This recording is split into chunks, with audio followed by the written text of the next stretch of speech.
The courtroom fell silent as Judge Harold Bradley slammed his gavel, his voice dripping with disdain. "Miss Thompson, you are absolutely clueless," he spat, his gray mustache twitching with anger. "It's no wonder kids these days can't accomplish anything. They lack basic intelligence." All eyes turned to the teenage girl standing at the defendant's table. She was small in stature, with wide brown eyes that didn't match the fierce determination suddenly burning within them. Her name was Ellie Thompson. She stared at the judge, her knuckles white as she gripped the edges of the table.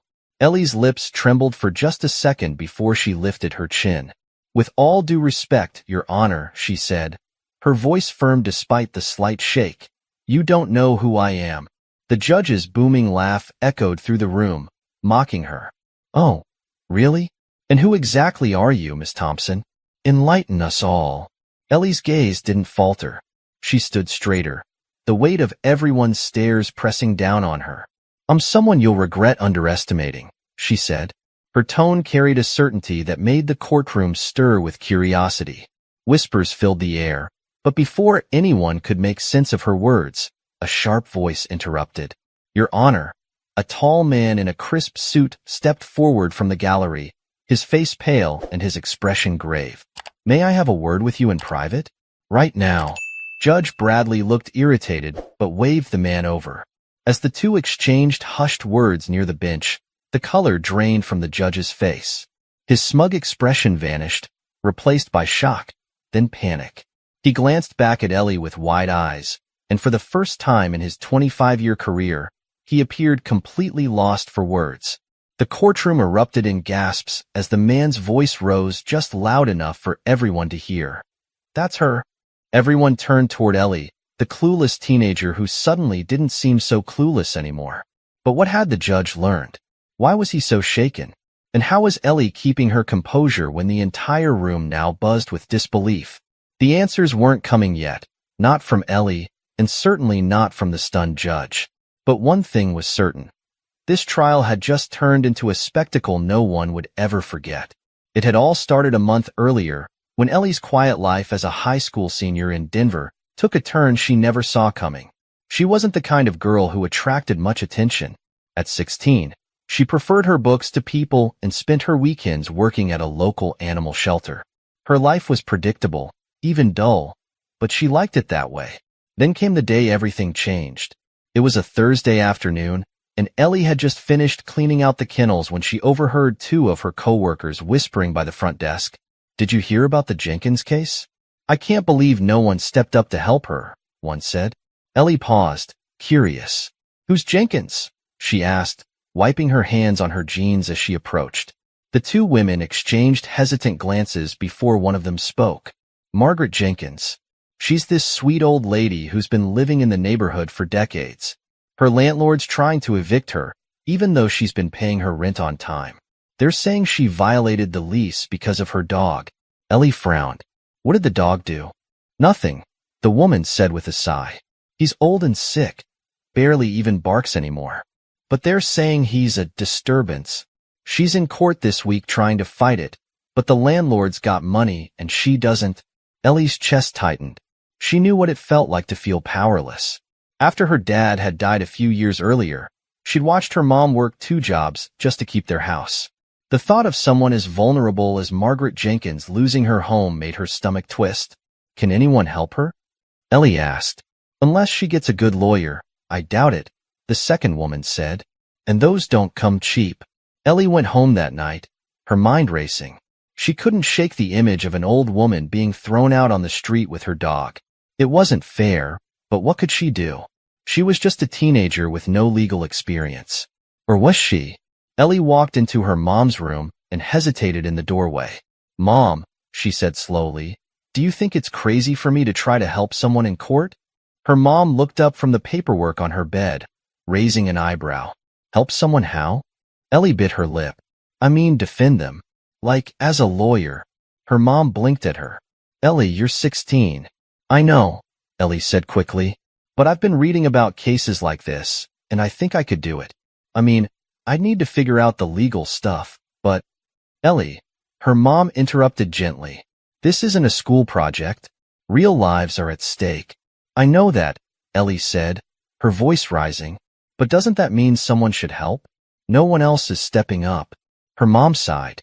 Honey, you've got a big heart. But sometimes that's not enough. Ellie left the room feeling deflated, but the fire inside her didn't die. If anything, it burned brighter. She spent the next 2 days researching tenant laws, poring over legal forums, and watching every online video she could find about how to argue a case in court. By the weekend, she had a notebook full of notes and a growing sense of confidence. What she didn't know was that stepping into that courtroom would set off a chain of events no one could have predicted.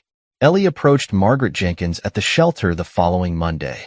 The elderly woman was sitting on a bench with her dog, a frail-looking golden retriever named Max. Mrs. Jenkins? Ellie asked hesitantly. The woman looked up, her kind eyes filled with worry. Yes, dear. My name's Ellie Thompson, she said, sitting beside her. I heard about your situation, and I want to help. Mrs. Jenkins looked at her in surprise. That's very sweet of you. But how could you possibly help? Ellie took a deep breath. I want to represent you in court.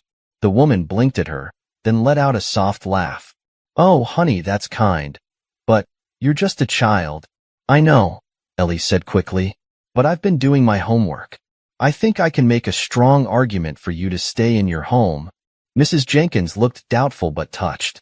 Why would you do that for me? Ellie hesitated. Because someone needs to. And because I believe you deserve kindness. After a long pause, Mrs. Jenkins nodded. Well, I don't have much to lose.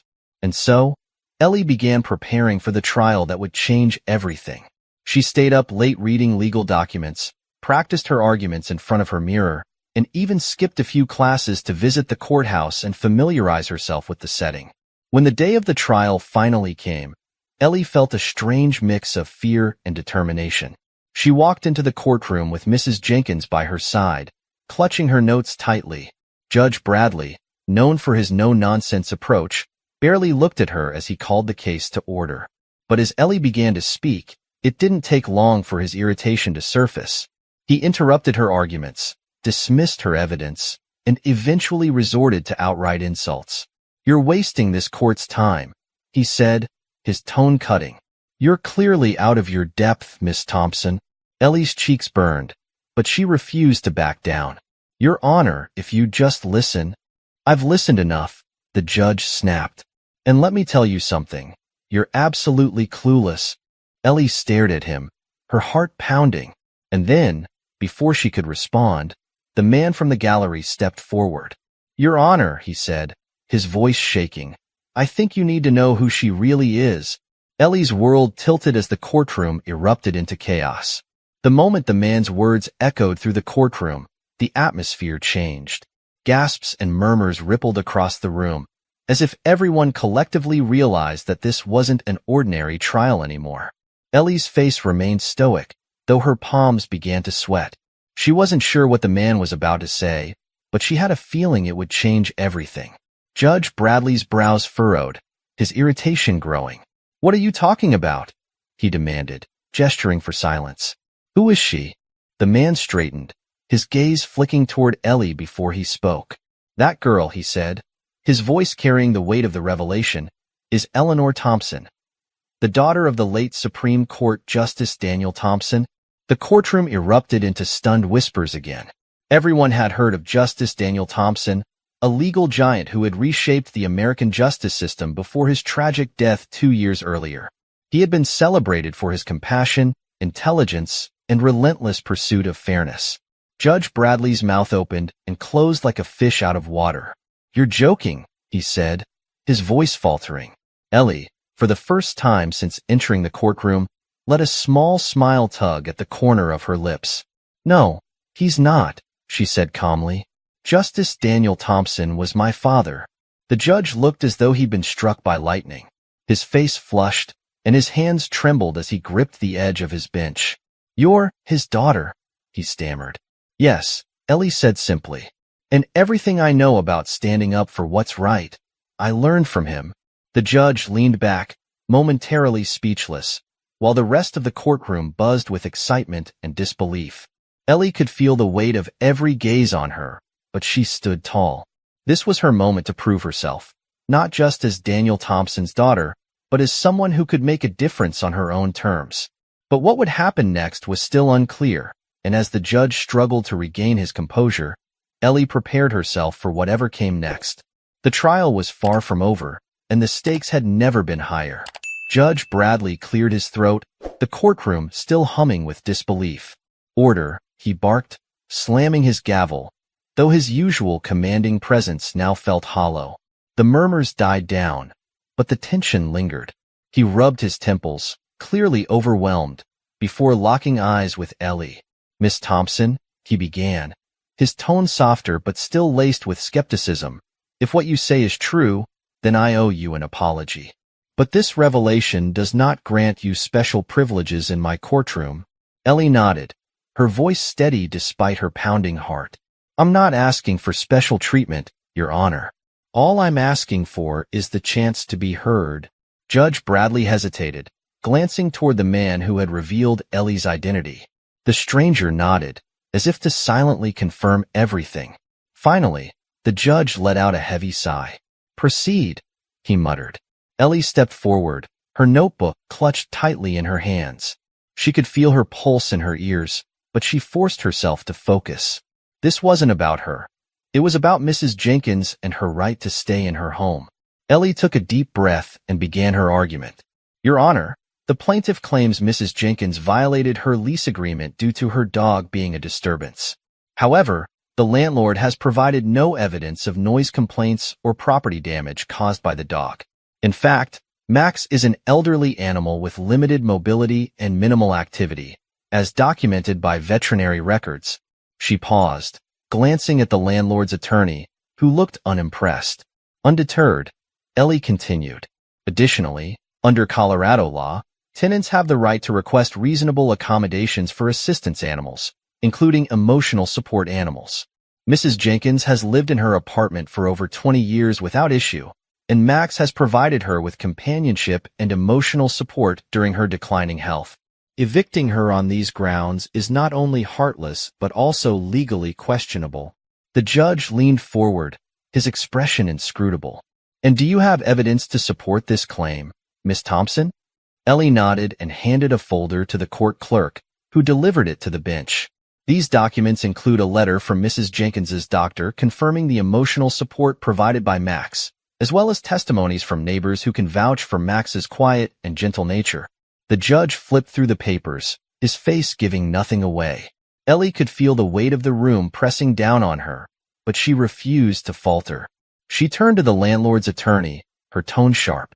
"Your client claims this eviction is justified, but the reality is that it's an attempt to pressure an elderly tenant into leaving so he can raise the rent. Isn't that correct?" The attorney's eyes narrowed. "That's a baseless accusation," he snapped. "My client is simply enforcing the terms of the lease." Ellie didn't miss a beat.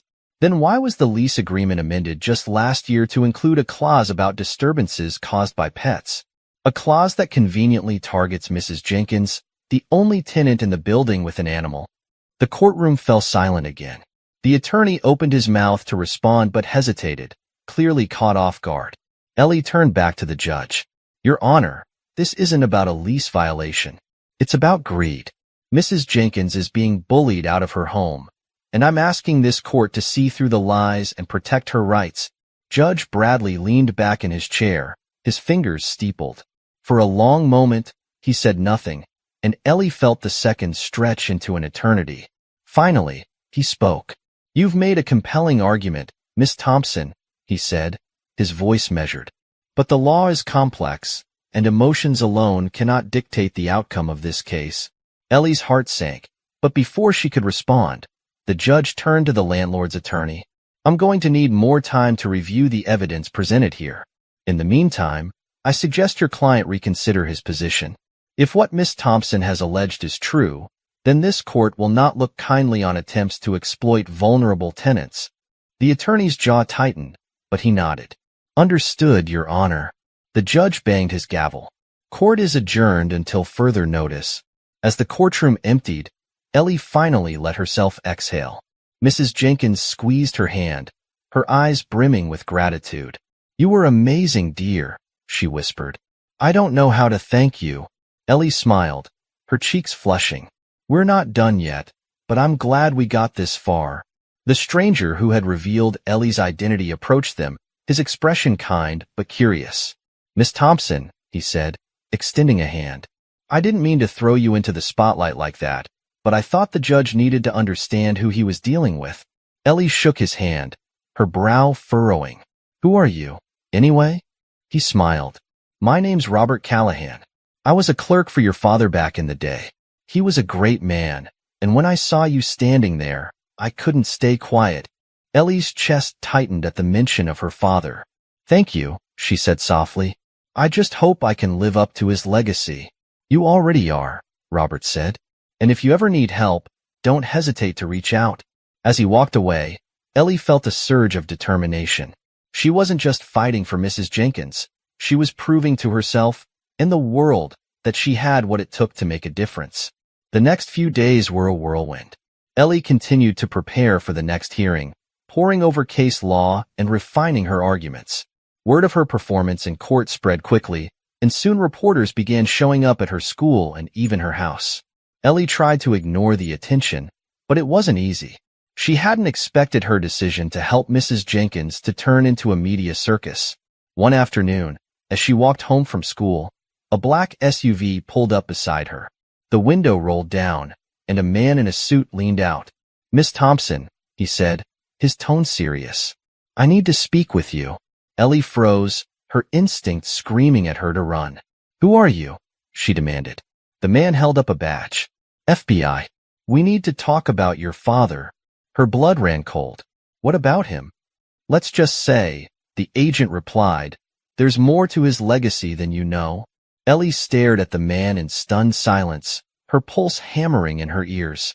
The badge he held looked legitimate, but why would the FBI want to talk to her about her father? Her mind raced with questions she couldn't answer. Slowly, she took a step back. What do you mean? What does this have to do with my dad? The agent's expression softened, but his voice remained firm. Miss Thompson, I can't explain everything here, but your father was involved in something significant before his death. It's imperative that we talk. Please, get in the car. You're not in trouble, I promise. Ellie's instinct screamed against it. Why now? She asked, her voice shaking. He's been gone for 2 years. Why are you bringing this up now? The agent glanced around, as if checking for eavesdroppers. Let's just say recent events have brought new information to light. And after what you did in court, you've drawn attention from people who... He stopped abruptly, his jaw tightening. We need to keep you safe. Safe? The word sent a chill down Ellie's spine. She thought about the trial, the reporters, the whispers of her father's legacy. What had she stumbled into? Give me one good reason why I should trust you, she said, her voice more confident than she felt. The agent sighed, reaching into his pocket. He pulled out a small, worn leather notebook and handed it to her. This belonged to your father. It's one of the few things we recovered after everything. Ellie hesitated before taking it. The notebook felt heavy in her hands, as though it carried secrets she wasn't sure she wanted to uncover. She opened it to the first page and froze. Scrawled in her father's familiar handwriting were the words, "If anything happens to me, protect Ellie." Her breath hitched, and her knees nearly buckled. She clutched the notebook to her chest, staring at the agent with wide eyes. "What does this mean?" she whispered. The agent leaned closer, his voice low. "It means your father knew something dangerous, something worth killing for. And now, you might be in the crosshairs." Ellie swallowed hard. She didn't know what scared her more. The idea that her father had kept such enormous secrets from her, or the fact that those secrets were now her burden to bear. Her mind raced. Was this why the trial had suddenly gained so much attention? Was someone watching her? "I'll answer all your questions," the agent said, his tone gentle but urgent. "But not here. Please, Ellie, get in the car." She hesitated, her feet rooted to the pavement. Her father's words echoed in her mind. Protect Ellie? Could she trust this man? Or was she walking into a trap? The next few moments passed in a blur. Against her better judgment, Ellie climbed into the SUV, gripping the notebook tightly. The agent introduced himself as Agent Carter and explained that they were heading to a secure location. Ellie's nerves were frayed, but she kept her face composed, determined not to show weakness. As the car sped through the city, Carter spoke in measured tones. Your father was more than just a Supreme Court justice. He was part of an underground network of legal experts dedicated to exposing corruption at the highest levels. They called themselves the Liberty Circle. Ellie blinked. The Liberty Circle? That sounds like something out of a movie. Carter gave a small smile. It might sound dramatic, but they were the real deal. Judges, lawyers, even lawmakers. They worked together to dismantle powerful organizations that operated above the law. Your father was one of their most prominent members. Ellie's heart sank. If they were so powerful, why didn't I know about them? Why didn't he tell me? Because the work they did was dangerous, Carter said. The kind of work that made enemies. Your father didn't want you or your mother to get caught in the crossfire. But when he died, the Circle's enemies thought they'd won. They believed the group was dismantled. Ellie's grip tightened on the notebook. And now? Carter hesitated. Now, it seems they've realized the group isn't as dead as they thought. Your courtroom performance caught their attention. To some, it looked like a signal. A signal? Ellie repeated, her voice rising. I was just trying to help Mrs. Jenkins. I didn't even know about any of this. I believe you, Carter said. But to them, it doesn't matter. They think you're continuing your father's work. And if that's the case, they'll stop at nothing to silence you. Ellie felt a chill run down her spine. This was too much to process. One day, she was a regular teenager standing up for an elderly neighbor. The next, she was being dragged into a conspiracy she hadn't asked for. Her hands trembled as she flipped through the notebook, searching for answers. Most of the pages were filled with cryptic notes and diagrams, but one entry caught her eye. Ellie, if you're reading this, it means I'm gone. I'm sorry I couldn't prepare you for what's ahead, but I believe in you. You're stronger than you know. Trust your instincts, and trust no one. Her breath caught. Trust no one?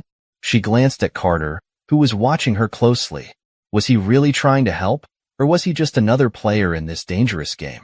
The car pulled into an underground parking garage, and Carter parked near an unmarked door. This is a safe house, he said, stepping out and gesturing for Ellie to follow. You'll be protected here while we figure out our next steps. Ellie climbed out of the car, clutching the notebook. Her mind was spinning, but she forced herself to stay focused. If her father believed in her, she couldn't let him down. As they entered the building, Carter led her to a small, windowless room with a table and 2 chairs. Wait here, he said. I'll grab some files to help you understand what's going on. Ellie nodded, but as soon as he left the room, her instinct screamed at her. Something didn't feel right. Why had Carter been so quick to find her? How had he known where she was? She opened the notebook again, scanning her father's notes for anything that might help. Her eyes landed on a single line, circled in red. If they find her, she's the key. The key to what? Ellie muttered under her breath.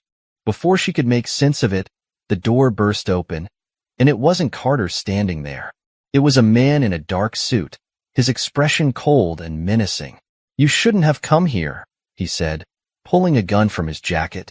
You've made a big mistake, Ellie Thompson. Ellie froze, her breath catching in her throat as the man pointed the gun directly at her. The air in the small room felt heavy, suffocating. Her mind raced, trying to make sense of what was happening. Where was Agent Carter? Had he set her up? Or was this man part of the group her father had warned her about? Who are you? She demanded, her voice trembling but defiant. She clutched the notebook tightly to her chest, as though it could shield her from the danger in front of her. The man smirked, his grip on the gun steady.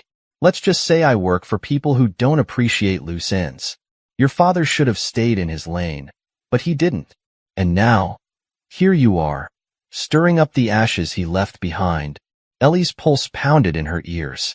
She couldn't let him see how terrified she was. I don't know what you're talking about, she said, her voice firmer now. I'm just a kid. I don't know anything about my father's work. Maybe you don't, the man replied, stepping closer. But you have something we need. That notebook. Hand it over, and maybe you'll walk out of here. Ellie's fingers tightened around the leather cover. This notebook was all she had left of her father, and she wasn't about to give it up. Her mind flashed back to his warning. Trust no one. I don't think so, she said, taking a step back. If it's so important to you, then I definitely can't let you have it. The man's smirk vanished, replaced by a cold glare. Wrong answer, kid. Just as he started to raise the gun, the door burst open again, slamming against the wall. Agent Carter charged in, his own weapon drawn. Drop it, he barked, his voice commanding. The man hesitated for a split second, weighing his options, but it was enough time for Carter to close the distance. In a swift motion, Carter disarmed him, the gun clattering to the floor. Carter pinned the man against the wall, his jaw tight with anger. Who sent you? He demanded. The man only laughed, low and menacing. You think this ends with me? You've got no idea what you're up against. Carter pressed him harder against the wall. Try me. Ellie watched, her heart pounding. She wanted to feel relief that Carter had returned, but the fear lingered. This wasn't just about her father's past anymore. It was about her own survival. Whoever these people were, they weren't going to stop. The man finally spoke, his tone mocking. The circle's dead.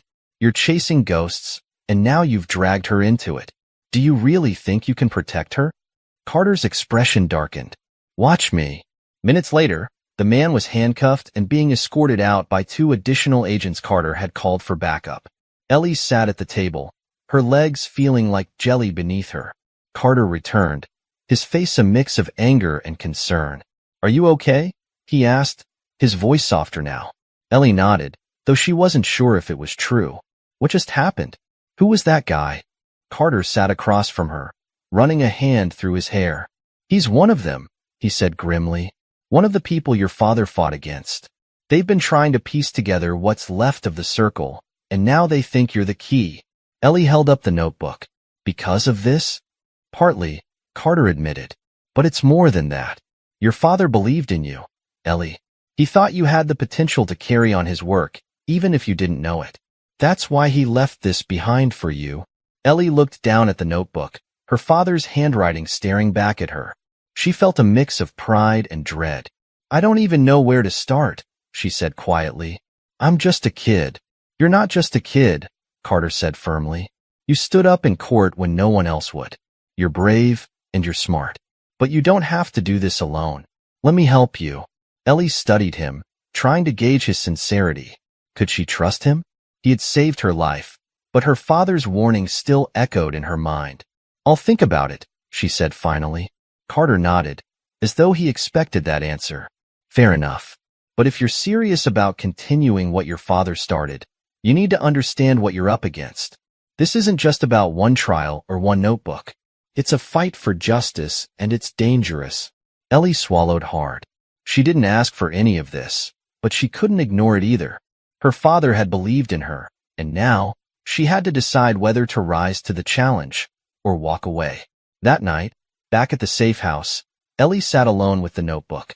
She flipped through the pages again, searching for anything that could help her make sense of the chaos her life had become.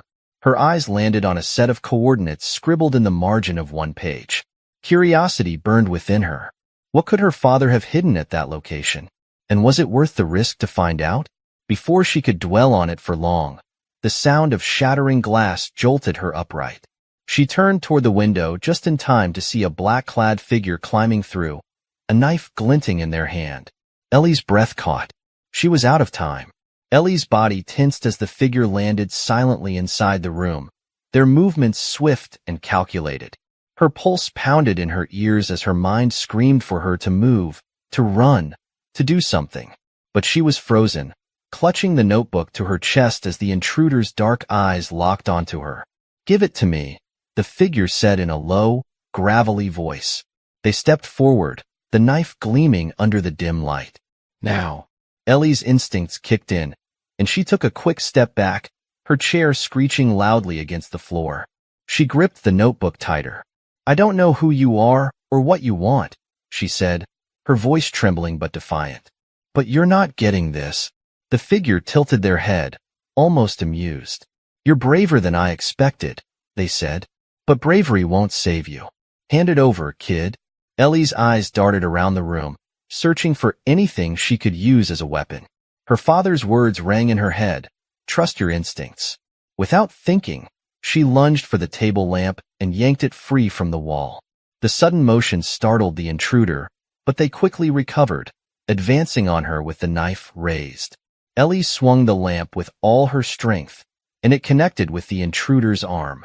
They stumbled back, the knife clattering to the floor. Ellie didn't hesitate. She grabbed the notebook and bolted for the door. But before she could reach it, the intruder tackled her from behind, sending them both crashing to the ground. Ellie gasped as the air was knocked from her lungs, but she refused to let go of the notebook. The intruder wrestled with her, trying to pry it from her grasp. "Let go," they hissed. "Never," Ellie shouted, twisting beneath them. She kicked out wildly, her foot connecting with their stomach. The intruder grunted in pain, giving Ellie just enough of an opening to scramble free. She grabbed the knife from the floor and pointed it at them, her hands shaking but her eyes fierce. "Stay back," she yelled. The intruder hesitated, their dark eyes narrowing. For a moment, it seemed like they were weighing their options. Then, with a low growl, they backed toward the shattered window. "This isn't over," they said before disappearing into the night. Ellie stood there, trembling and gasping for air, the knife still clutched in her hand. Her heart felt like it might explode. She stared at the broken window, half expecting the intruder to come back, but the room remained eerily silent. Her knees buckled, and she sank to the floor, clutching the notebook as though it were her lifeline. Tears welled in her eyes, but she refused to let them fall. She couldn't afford to break down. Not now. Not when she was in the middle of something so much bigger than herself. 10 minutes later, Carter burst into the room, his gun drawn. His eyes widened as he took in the shattered glass and Ellie sitting on the floor, clutching the knife and the notebook. "What happened?" he demanded, rushing to her side. Ellie looked up at him, her face pale but determined. "Someone broke in. They wanted the notebook." Carter's jaw tightened as he scanned the room. "Did they hurt you?" "No," Ellie said, her voice steadier now. "I fought back and they ran." Carter's expression softened, a hint of admiration in his eyes. "You're tougher than you look," he said. "But this just proves how dangerous this is. They're not going to stop, Ellie. Not until they get what they want." Ellie stood, gripping the notebook. "Then we can't let them win." Carter nodded. "Agreed. But we need to figure out our next move and fast." Ellie hesitated, then opened the notebook to the page with the coordinates. "I found this," she said, showing it to him. "Do you think it could lead to something important?" Carter studied the coordinates, his brow furrowing. "It's possible," he said. "But if we go, we need to be careful. Whoever's after you will likely be watching." Ellie swallowed hard. The thought of walking into an even more dangerous situation terrified her, but she couldn't back down now. Her father had left her this clue for a reason, and she was determined to see it through. "When do we leave?" she asked. Carter looked at her, a mix of respect and concern in his eyes. "First thing in the morning," he said. "Get some rest. You're going to need it." The night passed fitfully for Ellie, her dreams plagued by shadowy figures and whispered warnings. By the time dawn broke, she felt as though she hadn't slept at all. But she pushed the exhaustion aside and prepared herself for whatever lay ahead. Carter was waiting for her by the SUV, a grim look on his face. "Ready?" he asked. Ellie nodded, clutching the notebook. "Let's do this." As they drove toward the location marked by the coordinates, Ellie couldn't shake the feeling that they were being followed. Every car that lingered behind them, every figure she spotted on the street, it all felt like a potential threat. Carter seemed to sense her unease. "Stay calm," he said. "We'll handle whatever comes our way." Ellie nodded, but her grip on the notebook tightened. She had no idea what they would find at the end of this journey, but she knew one thing for sure. Her life would never be the same. When they finally arrived at the location, Ellie's heart sank. It was an old, abandoned warehouse on the outskirts of town, its windows boarded up and its walls covered in graffiti. The place looked like it hadn't been touched in years. "This is it?" she asked, glancing at Carter. "This is it," he confirmed, stepping out of the car. He drew his gun and motioned for her to stay close. Be ready for anything. Ellie followed him, clutching the notebook like a shield. The warehouse loomed ahead, dark and foreboding. She had no idea what secrets it held, or what dangers awaited them inside. As they stepped through the rusted door, the sound of footsteps echoed from the shadows. Carter raised his gun, his eyes scanning the room. "Show yourself," he commanded. A low chuckle filled the air, sending chills down Ellie's spine. From the darkness emerged a tall figure in a black trench coat, their face obscured by a mask. "I was wondering when you'd show up," the figure said, their voice smooth and chilling. They gestured toward Ellie. "The girl brings the notebook." "Just like we planned." Ellie's blood ran cold. "Planned?" she whispered, turning to Carter. But Carter's face was unreadable, and he didn't lower his gun. "Ellie," he said softly, "stay behind me." The figure laughed again, their voice dripping with mockery. "Oh, you still think you can protect her? How quaint. But it's too late. She's already in the game." Ellie's heart pounded as the figure stepped closer, their intentions terrifyingly unclear. The dim light filtering through the warehouse's broken windows cast long shadows across the concrete floor. The figure in the trench coat advanced slowly, their presence commanding the room. Ellie's grip on the notebook tightened, her palms slick with sweat. She tried to make sense of what they had said. "Just like we planned." What plan? How did she fit into it? Carter stood firm, his gun trained on the figure. "You have one chance to walk away," he said, his voice steady but laced with warning. "Whatever you're after, you're not getting it." The figure chuckled, a deep, unsettling sound. "Oh, Agent Carter," they said smoothly, tilting their head. "Still playing the noble protector, I see. But you're not the one calling the shots here. The girl is." Ellie's eyes darted between Carter and the figure, confusion and fear clouding her thoughts. "What are you talking about?" she asked, her voice trembling but defiant.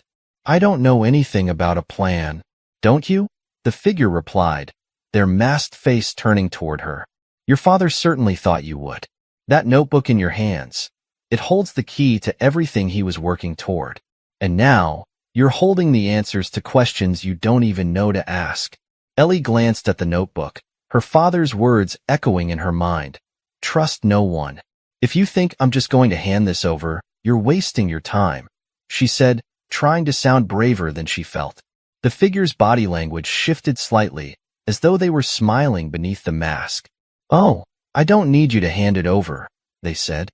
"You'll bring it to me willingly. Sooner than you think." Carter tightened his grip on his gun. "That's enough," he snapped. "You're leaving now. Or you're not leaving at all." The tension in the room was unbearable. For a moment, no one moved.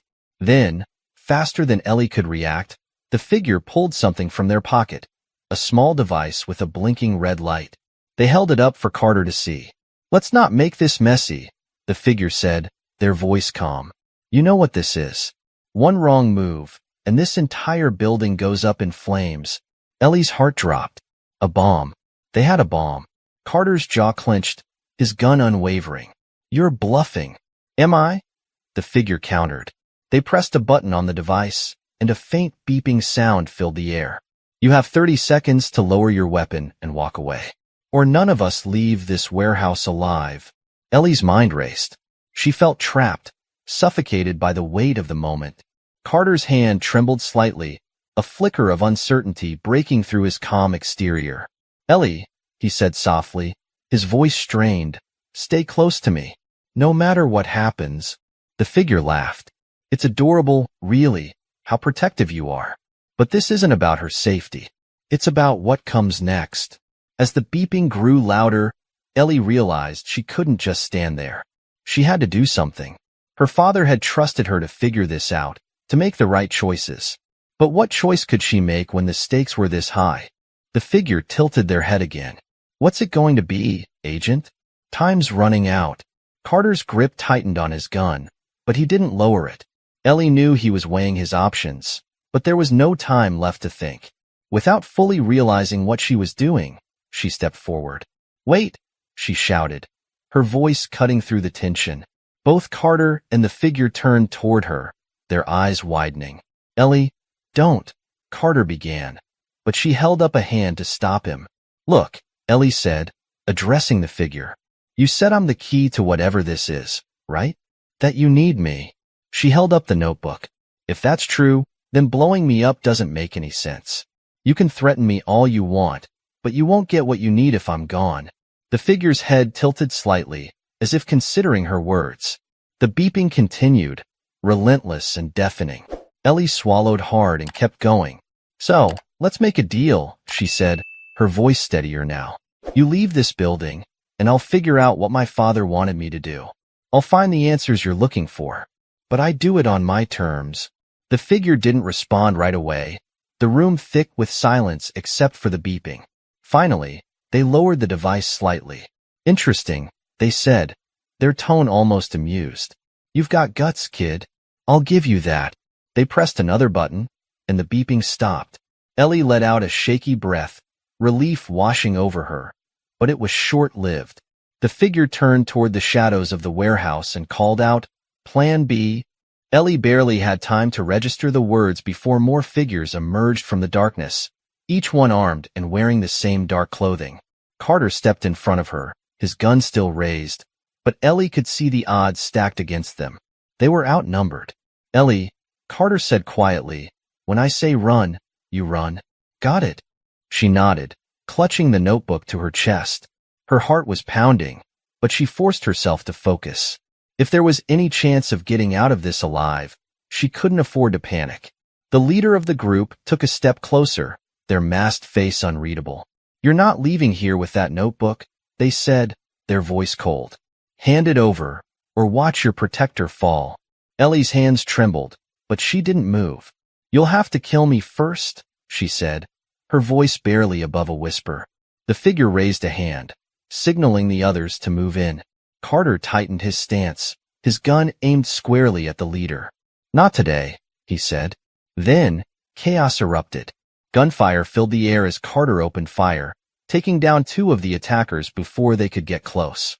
Ellie ducked behind a pile of crates, her heart racing as she clutched the notebook. The sounds of shouting and bullets ricocheting off the walls were deafening. She peeked around the corner and saw Carter fighting off 3 attackers at once, his movements precise and controlled. But the attackers kept coming. Ellie knew she couldn't just sit there. She had to help somehow. Her eyes scanned the room, searching for anything she could use. Her gaze landed on a stack of barrels marked with a flammable warning symbol. An idea sparked in her mind. Taking a deep breath, she grabbed a metal rod lying on the ground and used it to knock over one of the barrels. The liquid inside began to spill out, forming a puddle that slowly spread toward the attackers. Ellie pulled a lighter from her pocket, something she always carried out of habit, and flicked it on. Hey, she shouted, drawing the attention of the attackers. She held up the lighter, her expression fierce. Take one step closer, and I light this place up. The attackers hesitated, their eyes darting between her and the puddle of flammable liquid. Even the leader seemed momentarily uncertain.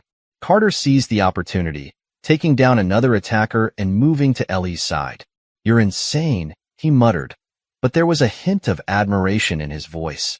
Maybe, Ellie said, her grip on the lighter steady. But it's working. The standoff continued, tension crackling in the air like static electricity. The leader of the attackers stared at Ellie, their masked face unreadable. Finally, they raised a hand, signaling their team to retreat. This isn't over, the leader said, their voice low and menacing. We'll be back. And with that, they disappeared into the shadows, leaving Ellie and Carter alone in the wrecked warehouse. Ellie's legs trembled as she collapsed against the crates, her chest heaving. The lighter slipped from her fingers and clattered to the floor, extinguished. The warehouse was silent now, save for the distant echoes of retreating footsteps. Carter stood next to her, his gun still raised as his eyes scanned the room for any lingering threats. Are they gone? Ellie asked, her voice barely above a whisper. Carter nodded, lowering his weapon but keeping it in his hand. For now, but they'll be back. You heard what they said. Ellie closed her eyes, trying to steady her breathing. The weight of the notebook in her arms felt heavier than ever. This is all my fault, she murmured. If I hadn't come here. Carter cut her off sharply. This isn't your fault, Ellie. Don't let them make you think it is. They were going to come after you no matter where you were. You standing your ground probably saved both our lives. Ellie opened her eyes, meeting his gaze. There was no judgment there, only resolve. She nodded, though she still felt the crushing burden of everything that had happened. Carter holstered his gun and crouched down in front of her. "We need to move," he said. "This place isn't safe anymore. They'll regroup, and when they do, they'll come back stronger." "Where do we go?" Ellie asked, gripping the notebook as though it might slip away. "There's another safe house," Carter said, already pulling out his phone to make a call. "We'll regroup there and figure out our next move. But first, we need to talk about that notebook." Ellie glanced down at the worn leather cover. "What about it?" "Those coordinates," Carter said, his voice firm. "We can't ignore them. Whatever your father left there might be the only thing that can help us figure out what these people want and how to stop them." Ellie hesitated, her fingers tracing the edges of the notebook. Her father had trusted her to find the answers, but the danger she just faced made her question whether she was ready for whatever lay ahead. "Do you think it's worth the risk?" she asked quietly. Carter's gaze softened. "Ellie, your father was one of the smartest people I ever knew. If he left you those coordinates, he had a reason. But you need to be sure this is what you want to do. Once we go down this road, there's no turning back." Ellie swallowed hard, the weight of the decision pressing down on her. She thought about everything she'd been through in the last 24 hours. The trial, the break-in, the confrontation in the warehouse. She thought about her father's words, scrawled in the notebook, "Trust your instincts." Her instincts told her one thing. She couldn't walk away from this. "I'm in," she said finally, her voice steady. "Let's go." Carter nodded, a flicker of pride crossing his face. "All right. Let's get out of here before they come back." The drive to the next safe house was tense and silent. Ellie clutched the notebook in her lap, her eyes scanning the streets for any sign of pursuit. Carter drove with practiced calm, but his hands gripped the steering wheel tightly, betraying his own unease. When they finally arrived, the safe house turned out to be a modest cabin tucked away in a dense forest. The isolation made Ellie feel both safer and more vulnerable. There were no neighbors nearby, no witnesses if something went wrong. Carter ushered her inside and immediately began securing the perimeter, checking locks and drawing curtains. Ellie sank onto the worn couch, exhausted but too wired to sleep. She opened the notebook again, flipping to the page with the coordinates. "What do you think we'll find there?" she asked as Carter returned to the living room. "Could be anything," he replied, sitting across from her. "Documents, a recording, maybe even physical evidence your father hid away. Whatever it is, it's important enough that people are willing to kill for it." Ellie's stomach churned. The thought of her father keeping such dangerous secrets made her feel both proud and scared. Do you think he knew this would happen? That they'd come after me?" Carter hesitated. "I think he hoped it wouldn't, but he must have known it was a possibility. That's why he left you the notebook. He trusted you to finish what he started." Ellie nodded, her resolve hardening. "Then I can't let him down." The next morning, they set out for the coordinates.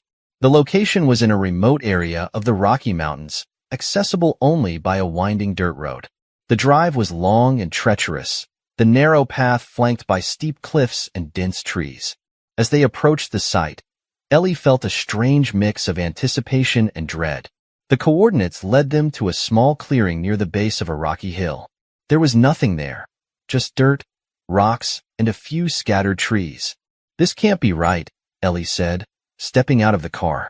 She double-checked the coordinates in the notebook. "It says we're here, but there's nothing here." Carter scanned the area, his sharp eyes taking in every detail. "There has to be something. Your father wouldn't send us on a wild goose chase." Ellie wandered toward the base of the hill, her gaze sweeping the ground for any signs of a hidden entrance or buried object. As she approached a large boulder, she noticed something strange. The dirt around it looked disturbed, as though it had been dug up and replaced. "Over here," she called to Carter, her heart racing.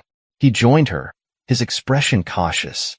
Together, they began digging around the boulder, their hands quickly uncovering a metal box buried beneath the dirt. The box was old and rusted, but the lock was surprisingly intact. Carter pulled a small toolkit from his jacket and worked on the lock, his fingers moving with practiced precision. After a few tense moments, it clicked open. Ellie held her breath as he lifted the lid. Inside were several thick envelopes, a USB drive, and a handwritten note. Ellie's hands shook as she picked up the note and unfolded it.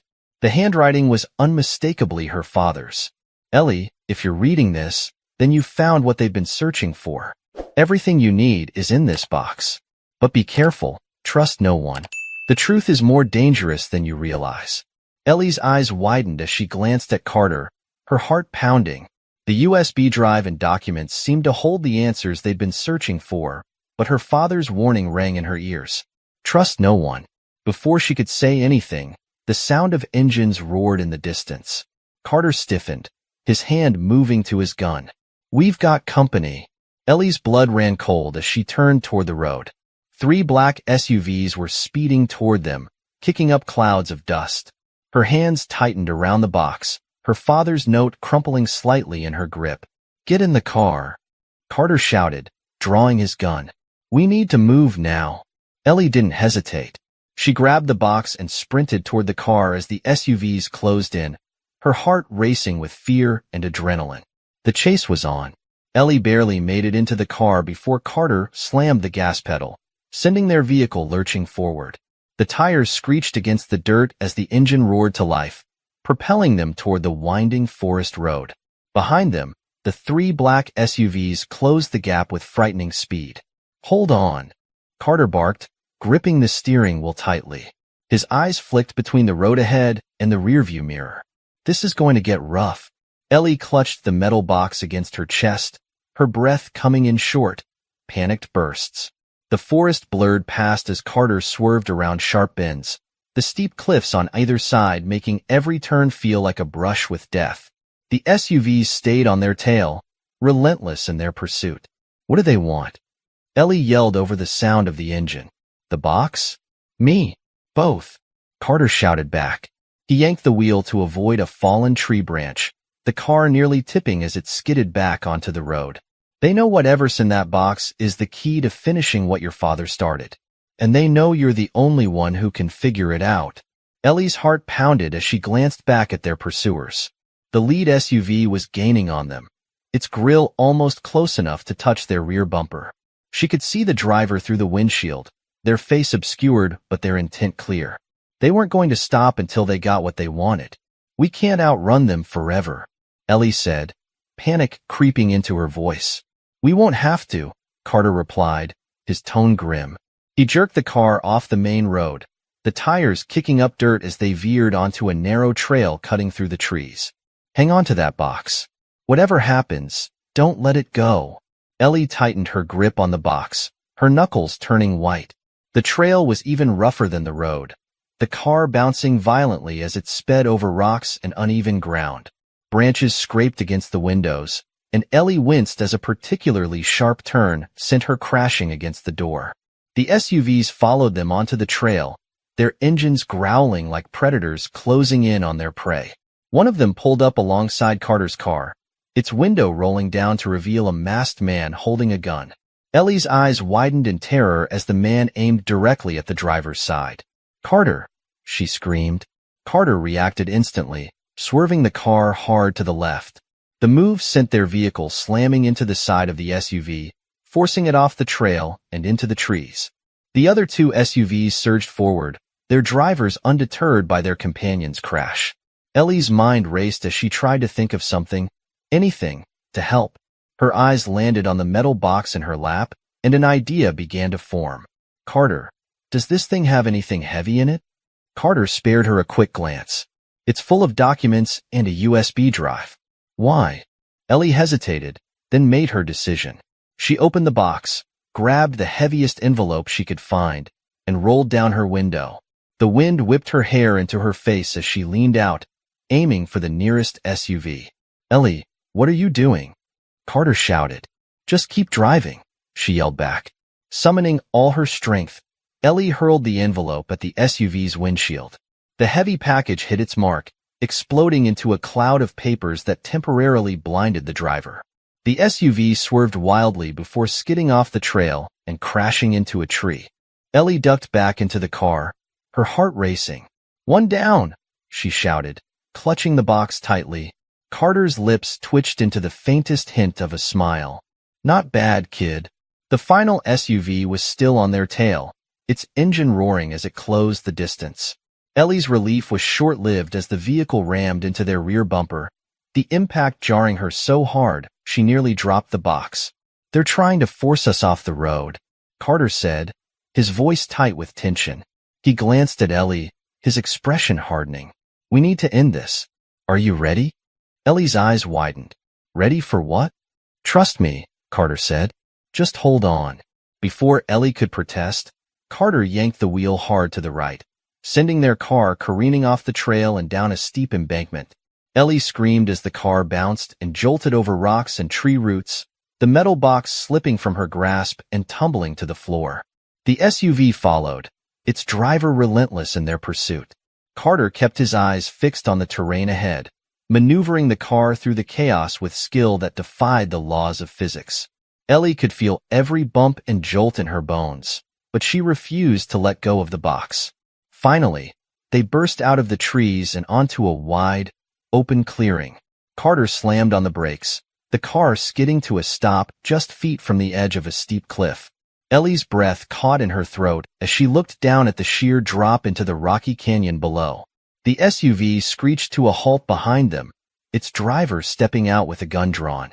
Ellie's heart pounded as the masked figure approached, their footsteps deliberate and menacing. "Hand it over," the driver barked, their voice distorted by a voice modulator. "Now." Carter raised his hands slowly, his expression calm despite the weapon pointed at him. "You don't want to do this," he said. "Whatever's in that box, it's not worth dying for." The figure laughed, a low, chilling sound. "That's where you're wrong. This box is worth everything. And if you don't hand it over, I'll take it from your corpse." Ellie's fingers tightened around the box as adrenaline surged through her veins. She glanced at Carter, who gave her the subtlest of nods. It was a silent signal, a plan she didn't fully understand, but one she had to trust. Taking a deep breath, Ellie stood and stepped out of the car, the box held tightly in her arms. "You want this," she said, her voice steady despite her fear. "Come and get it." The figure hesitated, clearly not expecting her boldness. They took a step closer, their gun trained on her. "Don't try anything stupid, kid." Ellie's heart raced as she backed closer to the edge of the cliff. The wind whipped around her, and for a moment, everything seemed to slow down. She glanced at Carter, then back at the figure. And then, without warning, she hurled the box over the edge. "No!" the figure screamed, rushing forward in a desperate attempt to grab it. But they miscalculated their momentum, their feet slipping on the loose gravel. Ellie watched in horror as they tumbled over the edge, their scream echoing into the canyon below. The silence that followed was deafening. Carter was by her side in an instant, pulling her away from the edge. "Are you okay?" he asked, his voice urgent. Ellie nodded shakily, her eyes wide. I didn't mean." "It's over," Carter said firmly, gripping her shoulders. "You did what you had to do." But as Ellie stared down into the canyon, her mind was already racing. The box was gone, but the secrets it contained weren't. The fight was far from over. The echoes of the figure's scream faded into the canyon, leaving Ellie and Carter in a stunned silence. The wind carried the sound of rushing water below, far out of sight. Ellie's legs gave way, and she sank to her knees, her chest heaving. Her hands trembled, and her mind reeled with what had just happened. Carter crouched next to her, gripping her shoulder firmly. "Ellie, look at me," he said, his tone steady and grounding. "You're okay. You're safe." Ellie turned her wide eyes toward him. "I didn't mean for them to fall," she whispered, her voice breaking. "I was just trying to stop them." "You didn't push them," Carter said firmly. "They made that choice when they went after the box. Don't carry the blame for their decisions." Ellie nodded numbly, though her chest still felt tight. She had acted on instinct, but the weight of the moment was crushing. Her father's note, the chase, the figure's desperate lunge. It all swirled in her mind like a storm. Carter, she said finally, her voice barely audible. The box, it's gone. Carter's gaze shifted to the edge of the cliff, his jaw tightening. The box is gone, he confirmed. But we still have the notebook. Whatever your father left behind wasn't just in that box. It's in here. He tapped her bag, where the notebook was tucked safely away. Ellie swallowed hard. She wanted to believe him, but doubt gnawed at her. What if there was something in the box we can't replace? She asked. Something we needed? Carter hesitated, clearly considering her words. It's possible, he admitted, but we have to work with what we have. Your father left the notebook for a reason. It's our guide, and we're going to follow it. Ellie nodded again, though the uncertainty in her chest didn't fade. She stood slowly, brushing dirt off her jeans. Her body felt heavy, as though the events of the past day had drained her of all energy. What now? She asked, her voice quiet. Carter glanced at the horizon, where the sun was beginning to set, casting long shadows across the clearing. We need to move, he said. This area isn't secure, and whoever sent those people after us won't stop. They'll come back, and they'll come in greater numbers. Ellie's stomach churned at the thought. Do you think they know what was in the box? I doubt it, Carter said. If they knew, they wouldn't have come after you so aggressively. They're operating in the dark, just like we are. That gives us a small advantage. Ellie wasn't sure she believed him, but she nodded. Where do we go? Carter's expression was grim. There's someone we can meet, he said. Someone who worked with your father in the Liberty Circle. If anyone can help us make sense of what's happening, it's her. Ellie's curiosity piqued despite her exhaustion. Who is she? Carter hesitated, as if weighing whether to tell her. Her name is Evelyn Ross, he said finally. She was one of your father's closest allies. She went off the grid years ago, but I know where to find her. Ellie's brow furrowed. Why didn't you tell me about her before? Because contacting her is a risk, Carter admitted. If the wrong people find out we're looking for her, it could put her in danger. But after today, we don't have much of a choice. She's the only one who might have the answers we need. Ellie felt a flicker of hope amidst her fear. If this Evelyn Ross had worked closely with her father, maybe she could provide the missing pieces of the puzzle. How far is she? Ellie asked. About 2 hours' drive from here, Carter said. We can be there by nightfall, but we'll need to stay on high alert. There's no guarantee we're not being followed. Ellie nodded, her determination returning. Then let's go. The drive was tense, the silence between them punctuated only by the hum of the car engine. Ellie kept her eyes on the rearview mirror, half expecting another fleet of SUVs to appear out of nowhere. Her mind raced with questions, but she forced herself to focus on the road ahead. Carter seemed lost in thought, his hands gripping the steering wheel tightly. After a while, Ellie broke the silence. What was my dad like when you knew him? Carter glanced at her, his expression softening. Your dad was one of a kind, he said. Brilliant, fearless, and stubborn as hell. He believed in doing what was right, no matter the cost. That's what made him such a great leader in the Liberty Circle. And what made him a target? Ellie's chest tightened. Did he ever talk about me? All the time, Carter said, a small smile tugging at the corner of his mouth. He was so proud of you. He used to say you had his determination, but your mom's heart. He believed you'd change the world someday. Ellie looked down at her hands, her throat tightening with emotion. I wish he'd told me about all of this, she said. I feel like I barely knew him. He was trying to protect you, Carter said gently. He wanted you to have a normal life. But I think he also knew you'd rise to the occasion if you had to. Ellie nodded, the weight of her father's legacy settling heavily on her shoulders. She didn't feel ready to rise to any occasion, but she couldn't let him down, not after everything he'd done. By the time they reached Evelyn Ross's safe house, the sun had dipped below the horizon, and darkness had blanketed the landscape. The house was a modest, secluded cabin surrounded by thick trees. Carter parked the car and stepped out, his movements cautious as he scanned the area. Ellie followed, clutching her bag tightly. The notebook was safely tucked inside, but she couldn't shake the feeling that someone was watching them. Are you sure she's here? Ellie asked in a hushed voice. She's here, Carter said, but don't expect a warm welcome. Evelyn doesn't trust easily. He approached the door and knocked twice, then paused before knocking 3 more times. The pattern seemed deliberate, a signal. A few tense moments passed before the door creaked open, revealing a tall woman in her 60s with sharp features and piercing blue eyes. She held a shotgun casually but didn't lower it when she saw Carter. "Carter," she said, her voice low and guarded. "You've got a lot of nerve showing up here." "Good to see you too, Evelyn," Carter replied, his tone dry. "We need your help." Evelyn's eyes shifted to Ellie, narrowing. "Who's the kid?" Ellie stepped forward, summoning her courage. "I'm Ellie Thompson," she said. "Daniel Thompson was my father." The name seemed to land like a thunderclap. Evelyn's expression changed, her grip on the shotgun loosening. She studied Ellie for a long moment before stepping aside. "Come in," she said. "We've got a lot to talk about." Ellie exchanged a glance with Carter before stepping inside, her heart pounding. The answers she'd been seeking were finally within reach, but she had no idea what they would cost her.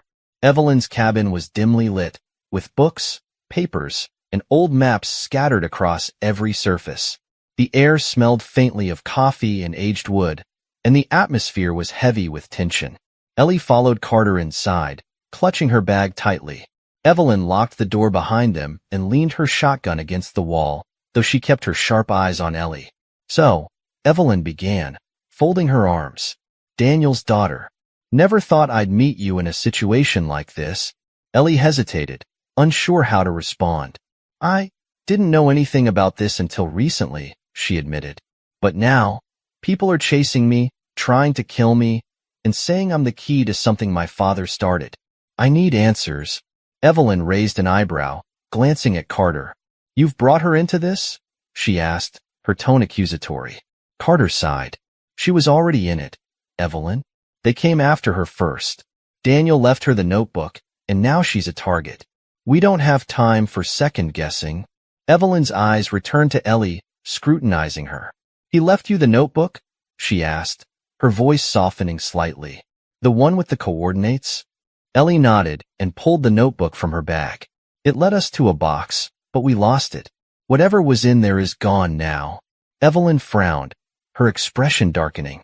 "That's not good," she muttered, pacing the room. "If you lost the box, they'll assume you've seen its contents. That puts an even bigger target on your back." "What was in the box?" Ellie asked. "Why is it so important?" Evelyn stopped pacing and turned to face her. "The box likely contained evidence," she said. "Your father was working on something massive before he died. Corruption at the highest levels, government, corporations, even law enforcement. He was trying to expose it, but he knew he couldn't do it alone." Ellie's heart sank. "And now it's up to me?" Evelyn nodded. "He trusted you to finish what he started. But it's not just about exposing the truth. It's about surviving long enough to do it." Carter stepped forward, his expression grim. "We need your help, Evelyn. You were part of the circle. You know more about this than anyone else." Evelyn sighed, running a hand through her short, graying hair. "The Liberty Circle died with Daniel," she said. "After his death, the rest of us went underground. Some disappeared, some didn't make it. I've been off the grid for years, trying to stay alive. But you're still here," Carter pressed. "You know what's at stake. And you know that Ellie can't do this alone." Evelyn looked at Ellie again, her expression softening.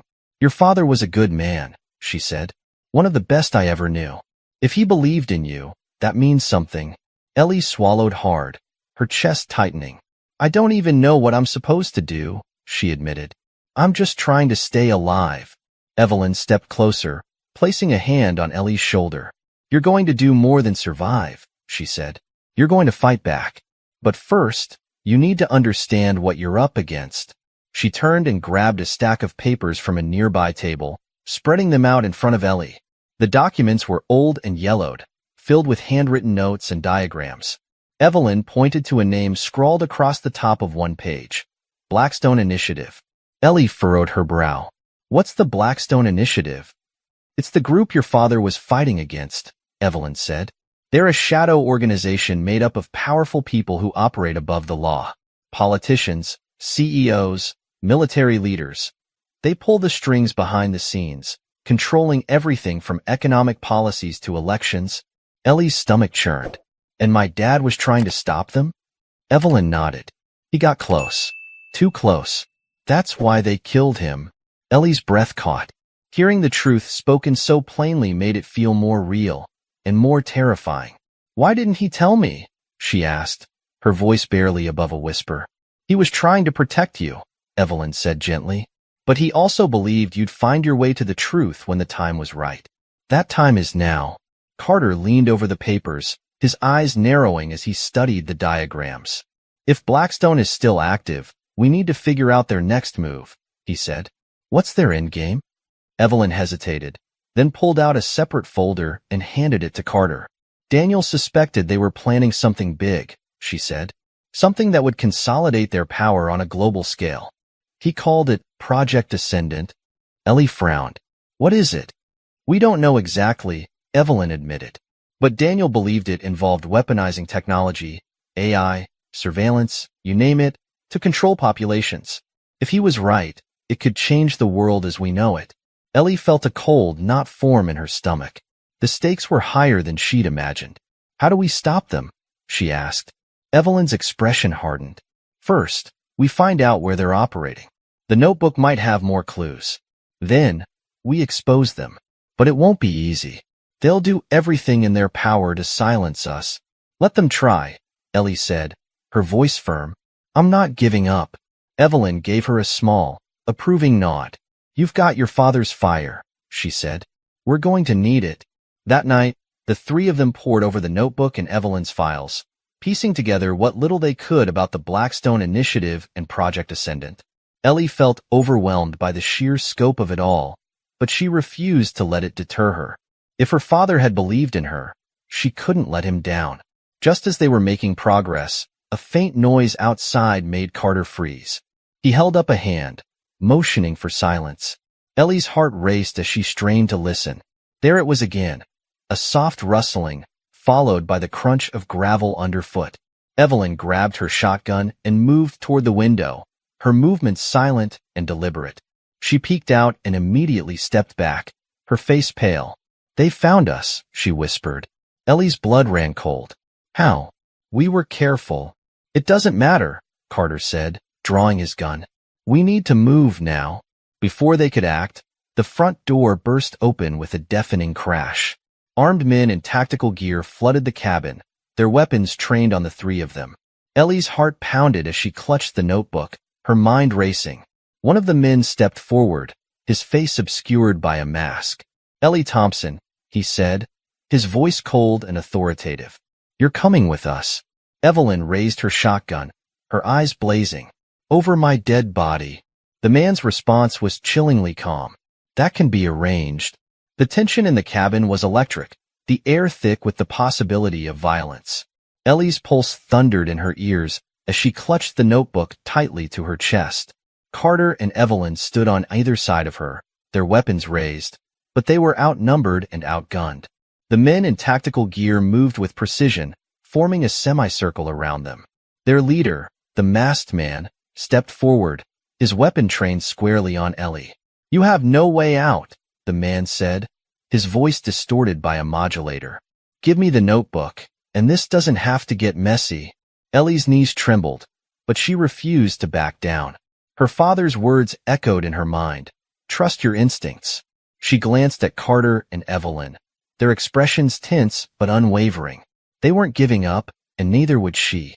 I'm not giving you anything, Ellie said, her voice firmer than she expected. You want this notebook? Come and take it. The leader chuckled, a low, menacing sound. You've got spirit, kid. I'll give you that. But spirit won't save you. Before Ellie could respond, Evelyn acted. With lightning speed, she fired a shot, the sound reverberating through the cabin. One of the masked men cried out as he dropped to the floor, clutching his leg. The room exploded into chaos. Ellie, get down, Carter yelled, diving behind a nearby table and returning fire. Ellie dropped to the floor, clutching the notebook as bullets whizzed overhead. Evelyn moved with the practiced ease of someone who had faced danger countless times, her shotgun blazing as she held their attackers at bay. Carter fired methodically, his sharp eyes scanning for openings. But the tactical team was relentless, their movements calculated and efficient. Ellie's heart raced as she crawled toward the far side of the room, desperate to find cover. She spotted a bookshelf toppled onto its side and ducked behind it, her breath coming in shallow gasps. Her hands trembled as she fumbled with the notebook, flipping through its pages in search of anything that might help. A flash of color caught her eye. In the corner of one page, barely visible under her father's handwriting, was a faint symbol. It looked like a sunburst, surrounded by what appeared to be coordinates. Her brow furrowed as she stared at it, her mind racing. Could this be another clue? Something her father had hidden away? Before she could process it, one of the masked men rounded the corner of her hiding spot. He spotted her immediately, his weapon snapping up. Ellie's blood ran cold as she froze, the notebook clutched to her chest. "Don't move," the man ordered, his voice harsh. "Hand it over." Ellie's instinct screamed at her to run, but she knew she wouldn't make it far. She glanced at the notebook, then back at the man. Her father's words echoed in her mind. "You're stronger than you know." In a flash, she acted. Ellie grabbed a heavy book from the toppled shelf and hurled it at the man's head. The sudden move caught him off guard, and he stumbled back, giving her just enough time to scramble away. She crawled toward Carter, who was still pinned down behind the table. "I found something," she gasped, holding up the notebook. "There's a symbol, coordinates." Carter glanced at her, his expression grim but determined. "Good. Hold on to it. We'll need it if we get out of this." "If." The words sent a chill down Ellie's spine, but she refused to let fear take over. She clenched her jaw and nodded, determination burning in her chest. They weren't done yet. Evelyn's voice cut through the chaos. "We're outnumbered," she yelled, firing another shot. "We need an exit now." Carter scanned the room, his sharp eyes locking onto a small window near the back of the cabin. "There," he shouted. "Ellie, you go first. Evelyn, cover her." Evelyn nodded, her shotgun blazing as she provided cover fire. Ellie's heart pounded as she sprinted toward the window, the notebook tucked securely under her arm. She clambered onto a chair and pushed the window open, the cold night air rushing in. "Hurry!" Carter barked, his gun firing in quick succession. Ellie climbed through the window, landing hard on the ground outside. She winced as pain shot through her knees, but forced herself to her feet. She turned to see Carter helping Evelyn climb out next, her shotgun slung over her shoulder. "Go," Carter urged, motioning for Ellie to move. The three of them sprinted into the woods, the sounds of shouting and gunfire fading behind them. Ellie's lungs burned as she ran, her legs aching with each step, but she didn't stop. She couldn't. The notebook in her arms felt heavier than ever, its secrets weighing on her mind. After what felt like an eternity, they stopped in a small clearing, their breaths coming in ragged gasps. Carter leaned against a tree, his face tense as he scanned their surroundings.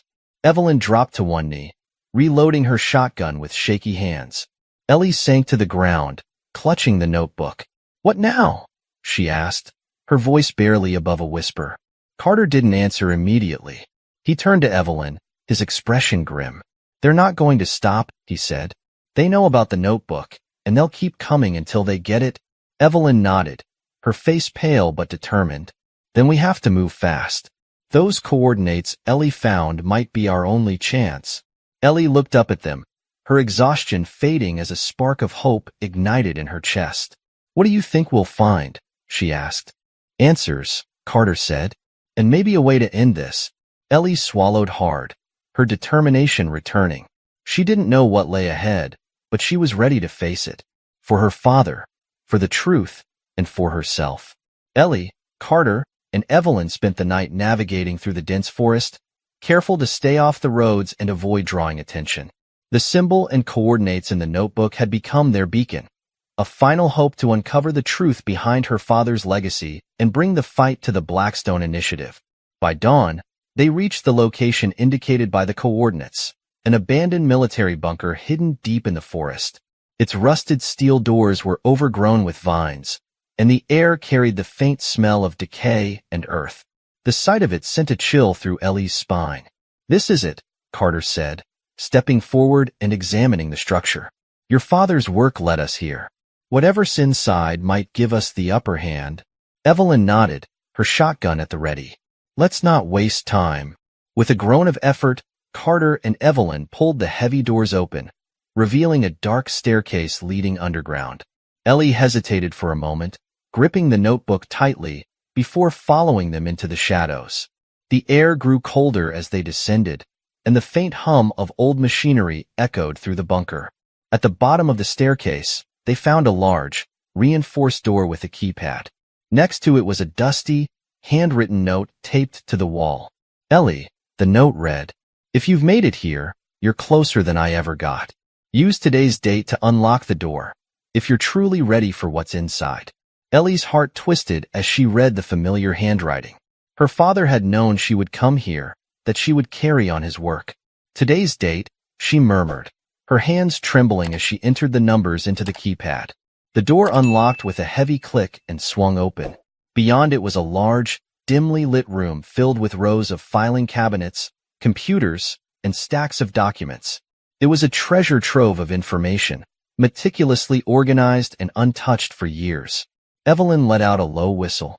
Looks like Daniel wasn't just speculating, she said, running her fingers over the documents. This is everything: records, communications, evidence. Enough to bring the Blackstone initiative to its knees. Carter moved to a terminal, powering up one of the computers. If we can get this information to the right people, we can expose them. But we need to move fast. They'll realize we're here sooner or later. Ellie stepped forward, her eyes scanning the room. Her father had risked everything to gather this information, and now it was in her hands. She felt a deep sense of responsibility, but also fear. What if we can't stop them? She asked softly. Carter turned to her, his expression resolute. We can. We have the truth on our side, and that's more powerful than anything they have. Evelyn handed Ellie a folder marked with her father's handwriting. This is the key to Project Ascendant, she said. Your father's final notes. He trusted you to finish this. Ellie opened the folder, her eyes scanning the pages. Inside were detailed plans outlining how the initiative intended to use AI and surveillance to manipulate entire nations. The evidence was damning, and the implications were terrifying. Before they could process everything, the faint sound of engines rumbled in the distance. Carter's head snapped up, his eyes narrowing. They're here. Evelyn cursed under her breath. We don't have much time. Ellie's pulse quickened as she looked around the room. We need to copy the files and get out of here, she said. If they destroy this, we'll lose everything. Carter nodded and began downloading the data onto multiple USB drives. Evelyn barricaded the entrance, her shotgun at the ready. The tension in the room was palpable as the sound of footsteps echoed down the stairs. Ellie, Carter said, handing her one of the USB drives. Take this. No matter what happens, you need to get it out of here. Ellie's hands shook as she took the drive. What about you? We'll hold them off, Evelyn said, her eyes fierce. This fight is bigger than us. You're the one who can finish it. The doors to the bunker burst open, and armed men flooded the room. Evelyn fired the first shot, and chaos erupted. Carter and Evelyn fought fiercely, their determination unwavering, but the attackers outnumbered them. Ellie clutched the USB drive and the notebook, her heart pounding as she looked for a way out. She spotted a narrow ventilation shaft near the back of the room and scrambled toward it, ignoring the chaos around her. Go, Ellie, Carter shouted, covering her as she climbed into the shaft. Ellie crawled through the tight space, her breath coming in short gasps. The sound of gunfire grew fainter as she moved farther away, but tears streamed down her face as she thought of Carter and Evelyn. They had risked everything to protect her and her father's legacy. At the end of the shaft, Ellie emerged into the forest, the cold air hitting her face like a slap. She ran without looking back, her legs burning and her lungs aching. She didn't stop until she reached the edge of the forest, where she collapsed against a tree. Clutching the USB drive and the notebook, Ellie made a silent vow. She would finish what her father started. She would expose the Blackstone initiative and ensure that their plans for control and corruption were dismantled. Months later, Ellie sat in a courtroom, this time not as a defendant but as a witness. The evidence from the bunker had been released to trusted journalists and whistleblowers, sparking a global investigation. The Blackstone Initiative's secrets had been dragged into the light, and its leaders were being brought to justice. Ellie's heart ached for Carter and Evelyn, who hadn't made it out of the bunker. But their sacrifice had paved the way for this moment, and she knew they would be proud of her. As the gavel banged and the trial came to a close, Ellie stepped out of the courthouse, the sunlight warm on her face. She had faced danger, loss, and impossible odds, but she had come out stronger. Her father's legacy was secure, and so was her resolve to fight for what was right. Ellie smiled faintly, clutching the notebook in her hand. She wasn't just Daniel Thompson's daughter anymore. She was her own person, one who had proven that even in the darkest moments, the truth could prevail.